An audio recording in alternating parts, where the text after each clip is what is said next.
மனுஷன் அப்பத்தினாலே மாத்திரமல்ல. சொல்லுங்க, மனுஷன் மாத்திரமல்ல.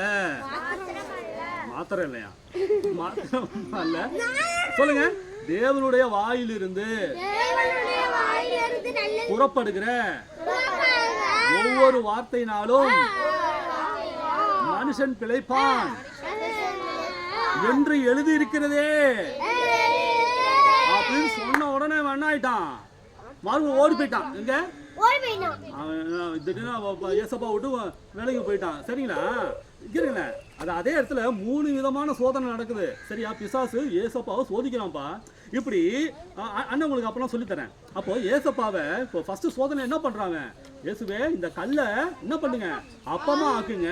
நீங்க சாப்பாடு பொருளாக ஆக்கிட்டு நீங்க என்ன பண்ணுங்க, சாப்பிட்டுட்டு உங்க விரதத்தை முடிச்சிங்க அப்படின்னு சொல்றான். அதனாலதான் ஏசப்பா வசனத்தால இவனை அடிக்கிறாரு, வசனத்தால சாத்தானை ஜெயிக்கிறாரு. சொல்லுங்க, வசனத்தால சாத்தான ஜெயிக்கிறாரு. என்ன சொல்லி ஜெயிக்கிறாரு? மனுஷன் அப்பத்தினாலே மாத்திரமல்ல. சொல்லுங்க, தேவனுடைய வாயிலிருந்து புறப்படுகிற ஒவ்வொரு வார்த்தையினாலும் பிழைப்பான் என்று எழுதியிருக்கிறதே. ஏன்னா இந்த வசனம் ஏற்கனவே பைபிள்ல எழுதப்பட்டிருக்குது. அதைத்தான் ஏசப்பா சாத்தான்ட்ட இந்த வசனத்தின் மூலமா ஜெயிச்சாரு. சரிங்களா? அப்போ இவனுக்கு என்னாச்சு, மூஞ்சிய எங்க போய் வைக்கணும்னு தெரியல. யாருக்கு? சாத்தானுக்கு.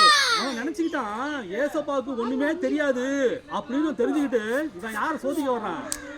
இயேசுவையே சோதிக்க வரான். அப்போ ஏசப்பா எதனால ஜெயிச்சாரு? சொல்லுங்க, வசனத்தினால. வசனத்தினால. அதனால அண்ணன் இந்த பாட்டுல பாடின என்னது, நமது கேப்டன் இயேசு அவர் செய்ததெல்லாம் பாரு, வசனத்தால் சாத்தானை ஜெயித்தாரே. சொல்லுங்க, நமது அவர் செய்ததெல்லாம் வசனத்தால் சாத்தானை ஜெயித்தாரே. அப்புறம் ஃபாலோ பண்ணு, ஃபாலோ பண்ணு, ஃபாலோ பண்ணு, அவரை போல வாழ நீயும் பிராக்டிஸ் பண்ணு. ஃபாலோ பண்ணு, ஃபாலோ பண்ணு, ஃபாலோ பண்ணு, இயேசுவை போல வாழ நீயும் பிராக்டிஸ் பண்ணு.